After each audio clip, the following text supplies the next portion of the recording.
Assalamualaikum warahmatullahi wabarakatuh.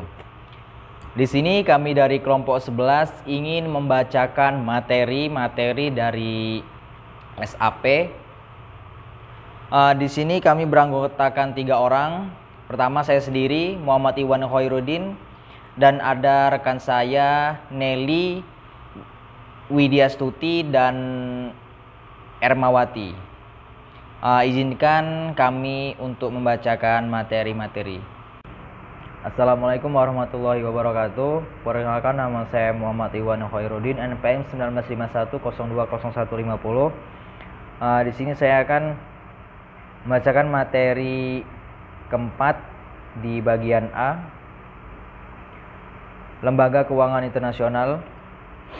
Lembaga Keuangan Internasional adalah lembaga yang didirikan untuk menangani masalah-masalah yang bersifat internasional, baik berupa bantuan, pinjaman, maupun bantuan lainnya. Pemberian bantuan yang dilakukan oleh lembaga keuangan internasional dapat bersifat lunak, artinya dengan suku bunga yang rendah dan jangka waktu pengembaliannya relatif panjang. Kemudian bantuan internasional juga dilakukan dengan tujuan komersial yang biasanya dilakukan oleh lembaga keuangan internasional swasta. Sekian, wassalamualaikum warahmatullahi wabarakatuh.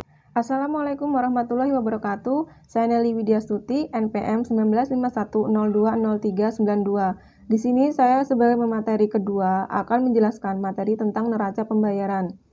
Pencatatan secara sistematis semua transaksi ekonomi antara penduduk suatu negara dan penduduk negara lain yang menimbulkan pembayaran antar negara dalam jangka waktu tertentu, biasanya 1 tahun. Suatu neraca pembayaran dikatakan surplus apabila terdapat kelebihan dana dan perdagangan dan investasi dibandingkan dengan kewajiban-kewajiban yang dibayarkan kepada negara lain. Akibatnya, terjadi suatu apresiasi nilai mata uang negara tersebut terdapat nilai mata uang negara lain. Sebaliknya, neraca pembayaran dikatakan defisit apabila terdapat kelebihan impor terhadap ekspor, suatu ketergantungan terhadap investor asing, dan terjadi penilaian terlalu tinggi terhadap mata uang negara tersebut. Negara yang mengalami neraca pembayaran defisit wajib menutupi defisit atau kekurangan itu dengan mengekspor emas atau cadangan mata uang kuat. Misalnya dolar US yang diterima sebagai alat pembayaran utang luar negeri. Secara singkat dapat dikatakan neraca pembayaran adalah catatan yang sistematik tentang transaksi ekonomi internasional antara penduduk negara itu dengan penduduk negara lain. Hal yang paling utama dalam menghitung neraca pembayaran adalah keseimbangan antara arus masuk dan arus keluar. Jadi, ketika seluruh komponen dalam arus masuk dan arus keluar dijumlahkan, nilainya adalah 0. Namun, sayangnya hal tersebut relatif sulit ditemukan. Ketidakseimbangan tersebut yang akan menghasilkan apa yang disebut dengan surplus dan defisit neraca pembayaran. Tujuan penyusunan neraca pembayaran. Yang pertama ada mengetahui peranan sektor eksternal dalam perekonomian suatu negara.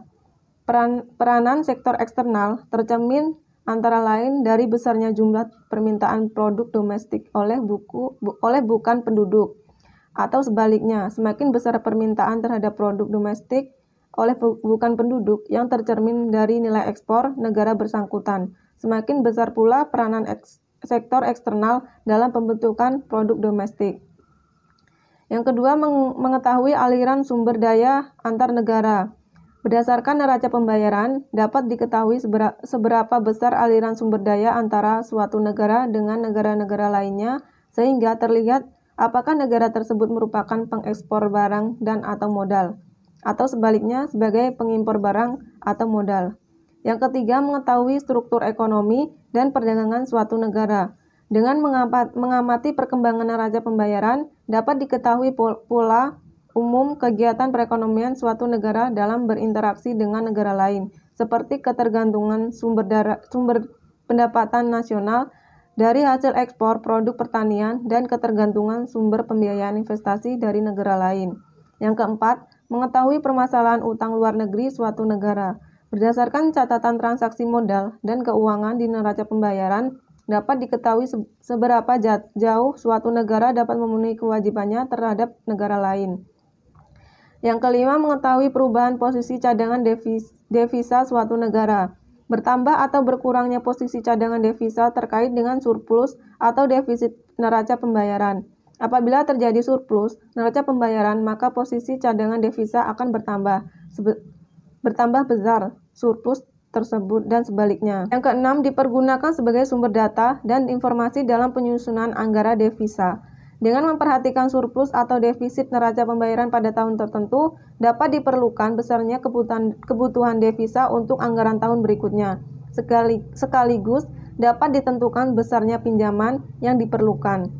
Dan yang terakhir, yang ketujuh, dipergunakan sebagai sumber data penyusunan statistik pendapatan nasional.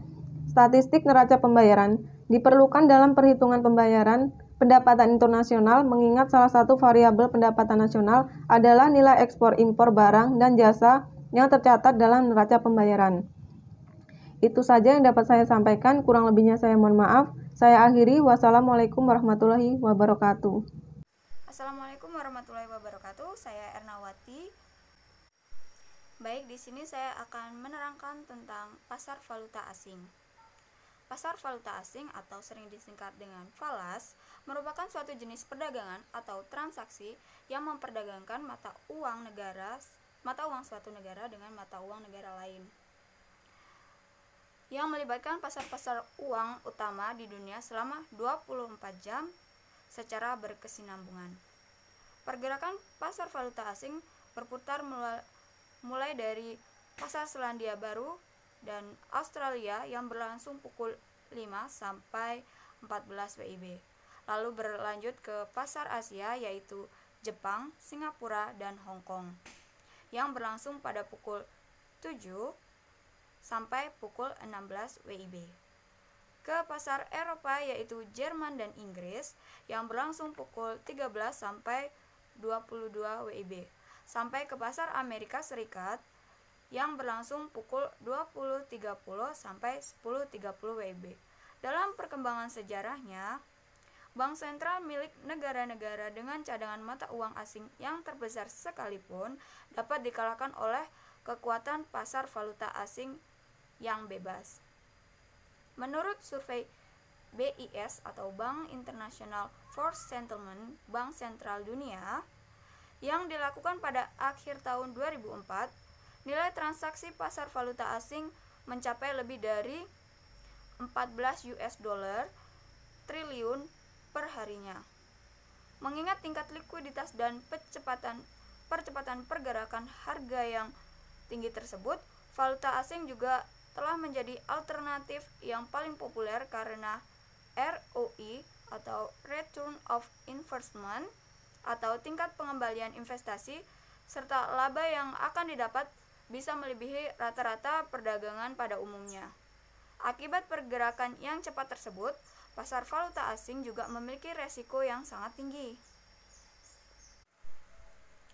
Ada beberapa fungsi pasar valuta asing, antara lain yaitu mempermudah proses pertukaran valuta asing dan pemindahan dana dari satu negara ke negara lain sehingga memungkinkan terjadinya clearing internasional. Yang kedua yaitu sebagai penyedia kredit, maksudnya adalah pasar valuta asing menyajikan kemudahan untuk dilaksanakannya perjanjian atau kontrak jual beli dengan sistem kredit. Yang ketiga, membatasi resiko. Maksudnya adalah pasar valuta asing memberikan kemungkinan dilaksanakannya hedging atau membatasi resiko terhadap kemungkinan perubahan harga.